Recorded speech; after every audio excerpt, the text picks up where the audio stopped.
Hello friends, नमस्कार। आज के इस वीडियो में हम निफ्टी, बैंक निफ्टी, सेंसेक्स का वीकली फोrecast डिस्कस करेंगे। कल से एक नया फाइनेंशियल ईयर चालू हो रहा है and I wish you guys all the best for the new financial year. Last financial year अगर आपका अच्छा नहीं गया हो, you are not able to make money in the market, learn from your mistakes and move forward. दो important चीजें याद रखिए। एक ट्रेडिंग जर्नली रखिए, जिससे आप जो गलतियां करें वो बार बार रिपीट नहीं हो। जितना लिखेंगे उतना it goes in your subconscious mind. Second thing is you know spend some time on your education, ताकि आप कुछ नए सीख सकें और जो नहीं चल रहा है उसको छोड़ के कोई नई चीज में आए। तो एजुकेशन का ये मतलब नहीं है कि आप कोर्सेज करें। Basically mean read a lot, read book, read on your psychology, जो भी आपका वीक लिंक है उस पर काम करें। There lot of data, I mean lot of videos available on YouTube, lot of books. तो जो भी आपको सूट होता है, जिससे आप कुछ नया कर पाए, अपने अंदर चेंज ला पाए, उसके ऊपर फोकस करें। तो आज मंडे था, ट्रेडिंग हॉलीडे था। और जैसा हम देख सकते हैं कि यूएस मार्केट्स आज, जैसे Japanese Nikkei was down almost 4%। कल हमारा मार्केट भी गैप डाउन होगा, almost 150 to 200 points on Nifty और around 700 points on 500 to 700 points Sensex पे दिखता है। पर उसके बाद क्या होगा मार्केट के ऊपर, उसके ऊपर हमारा ये वीडियो है। Will discuss both on astrology and Gann studies के हिसाब से, जिसपे हम काम करते हैं। तो सबसे पहले ये हमारा सेंसेक्स का चार्ट है। ये वीकली सैप लेवल के नीचे, ईयरली जो हमारा सैप लेवल होता है उसके नीचे बंद हुआ है। So that is a bearish movement. और ये हमारा गैन का एक मूविंग एवरेज है। तो we can see a price falling all the way towards it. उसका एक रीजन है, अगर हम वीकली चार्ट पे जाए तो एक अच्छी ग्रेवस्टोन डोजी बनाई है। This is a very bearish combination होता है। और नेक्स्ट वीक अगर हम 77,000 के नीचे बंद हो जाते हैं, तो प्रोबेबली मार्केट वापस एटलीस्ट 75,000 तक तो हमें आ जाएगा सेंसेक्स में। अब क्या क्या एस्ट्रो कॉम्बिनेशंस हो रहे हैं? तो एस्ट्रो कॉम्बिनेशंस में हम जॉर्ज बेज की बुक यूज करते हैं। और उसमें एक रूल नंबर 2 है, विच सजेस्ट, रूल नंबर 2 की तरफ हम आ रहे हैं। ये बोलिए, Mars Mercury speed differential of 59 minutes. और ये इसमें कहीं लिखा हुआ है, it does not matter what market has been going upwards और in the trend before, we might have been going downwards, upon reaching this differential we are heading further down. तो ये रूल मैं आपको लगा के बताता हूँ। तो ये रूल हमने लिखा है, स्पीड डिफरेंशियल ऑफ 59 मिनट्स।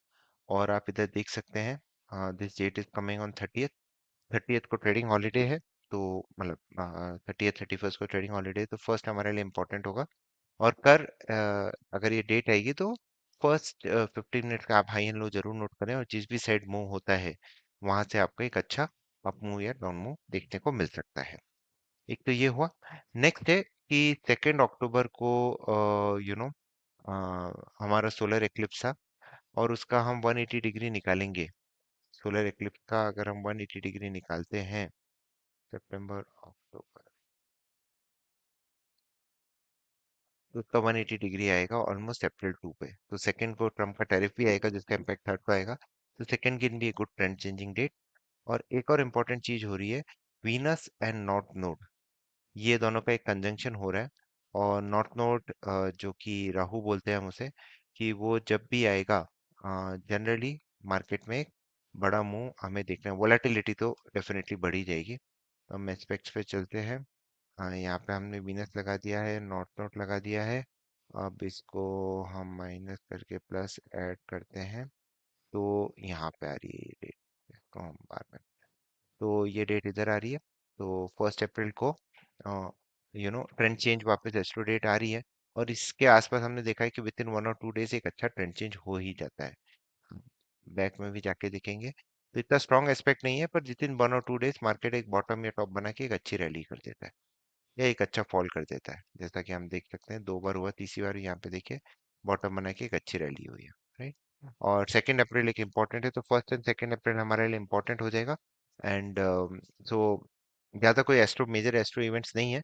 और सोलर एक्लिप्स हुआ है, उसका वीडियो मैंने पहले ही बना दिया है, और वहाँ पे हमने देखा है कई बार अच्छे ट्रेंड चेंजेस हो जाते हैं। तो सोलर एक्लिप्स प्लस बेयर्स का डेट, और ये एक छोटा सा एस्पेक्ट जो मैंने आपको बताया, वीनस कंजंक्ट नॉट नोट, जो वोलेटिलिटी लाता है मार्केट के अंदर। अब इसके बाद मैं आपको एक बार न्यूरल फोरकास्ट बता देता हूँ। तो न्यूरल फोरकास्ट बोल रहा है कि कल हम एक रैली कर सकते हैं, और वहाँ पे निफ्टी जनरली टॉप आउट होके टिल हम 14 तक गिरना गिरना गिर सकते हैं, ये न्यूरल फोरकास्ट बोल रहा है। और बैंक निफ्टी में भी क्या बोल रहा है कि कल एक बॉटम बन गया, कल एक रैली आ सकती है। एंड थर्ड फोर्थ के बाद ये बता रहे हैं एक अच्छी कॉल आ रही है। सेवेंथ का एक बहुत ही इंपॉर्टेंट मरकरी का इवेंट है जो ट्रेंड चेंजेस लाता है, तो हो सकता है उसका इफेक्ट आए। पर अभी कल अगर गैप डाउन भी खुल रहा है मार्केट, तो ये बता रहा है छोटी रैली आने की पॉसिबिलिटी है। देखते हैं होता है कि नहीं, but this is what it is showing. अब नॉर्मल टेक्निकल एनालिसिस के हिसाब से देखें हम, तो सेंसेक्स का तो मैंने आपको बता ही दिया, सप्लाई एंड डिमांड के हिसाब से ये लो गया तो एटलीस्ट 75,000 तक तो हम देख ही रहे हैं। 75,568 टू 75,201 एक important supply and I mean demand zone है सेंसेक्स के लिए। और अगर हम वीकली चार्ट्स पे चलते हैं, तो सेंसेक्स में ये मंथली में तो एक अच्छा है, पर लास्ट मंथ की हाई के ऊपर क्लोज नहीं हो पाया है, आउटसाइड बार बना है मंथली पे, तो एक अच्छा ट्रेंड रिवर्सल के संकेत हैं। अब इसका हाई टूट जाता है तभी बुलिश होए, और उसके लो के नीचे बेरिश है। इन बिटवीन हमारे ये जो सपोर्ट लेवल्स है उस पर आप देखना है। वीकली में ग्रेवस्टोन डोजी बनाई है, और इसमें हमारा एक साइफर पैटर्न है, और साइफर पैटर्न के लिए एक बार रिट्रेस ही अराउंड 75,500 टू 690 कर सकता है। फिर एक हो सकता है रैली से, पर यहाँ तक एक पॉसिबिलिटी है 50% ऑफ दिस मूव तक तो आ सकता है। अब इसी तरह से हम निफ्टी की बात कर लेते हैं। निफ्टी में क्या बता रहा है, निफ्टी में वापस अ, ये एबीसीडी पैटर्न है, और इसका भी 50% अराउंड 23,080 है, तो 23,167 से 80 इंपॉर्टेंट सपोर्ट जोन बन जाएगा। वीकली में निफ्टी में इसने, एक minute I have to just update the data, या वापस एक gravestone doji at the F resistance zone बनाया है, तो एक बेरिश ही रहता है। और यहाँ पे इसने आउटसाइड बार बनाया है, तो दोनों साइड से outside bar are very very important as per Gann studies also. यहाँ पे हमें एक अच्छा रिवर्सल मिल जाता है। तो स्ट्रॉन्ग सपोर्ट है 23,253 का, अगर वो गया तो 23,080, और वो भी गया तो 22,678 आ सकता है आपका मार्केट। अब बैंक निफ्टी की तरफ भी चलते हैं एक बार। Let me just quickly update data. हाँ जी, तो बैंक निफ्टी थोड़ा स्ट्रांग लग रहा है, पर एएफ रेजिस्टेंस जोन से ही पलटा है। और मंथली में वापस बैंक निफ्टी ने भी आउटसाइड बार बनाया है, और प्राइमरी में तो इसमें एक अच्छा हमारा शार्प पैटर्न ही चल रहा है। और वापस इसका सपोर्ट अराउंड 50,500 से 5792 के आसपास है, वो गया तो हम 50,000 तक भी आ सकते हैं बैंक निफ्टी में। अब ये हमारा हो गया। अब let's quickly look at the Elliott wave forecast also of Nifty, bank Nifty and Sensex. तो अगर निफ्टी में देखें थर्ड वेव हो गई है पूरी, तो फोर्थ वेव लगभग इधर तक आ सकती है।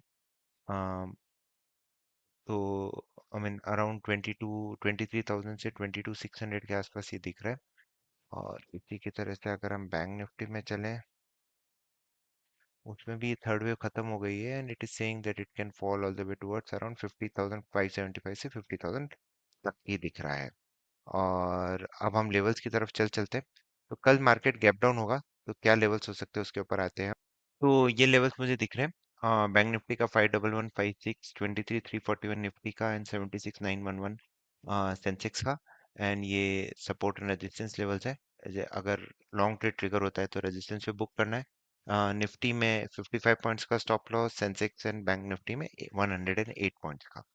और अगर हम अपना गैन एंगल्स भी देख ले, तो ये देखिए अच्छा सपोर्ट जोन है इधर, अराउंड 76,777। अगर वो ब्रेक हुआ तो 76,041, और 76,000 गया तो 75,500 75,000 तक आ सकता है। निफ्टी बैंक भी एक confluence of Gann angle resistance zone है, तो अगर 51,000 के नीचे क्लोज हो जाता है तो हाई प्रोबेबिलिटी 50,500 59,000 और 49,500 तक भी आ सकता है। एंड निफ्टी के लिए इसने तोड़ भी दिया है, तो ये at least 50% of this whole up move को रिप्लेस करेगा, जो लगभग आएगा आपका। अम, और एक और चीज़ है कि भाई अगर ट्रम्प ने कुछ किया एंड मतलब मार्केट उसको फैक्टर है, 50% of this whole up move is coming around 22,885, तो वहां तक आने के चांसेस हैं। And all having said that everything once Friday's high is broken, तो आपका लॉन्ग साइड के ट्रेड लेना जो हमने अपने लेवल्स पे ऑटोमेटिकली मेंशन कर दिया। So yeah, that's about it. Thank you very much for watching. I wish you guys all the best for the new financial year. Stay disciplined and best of luck.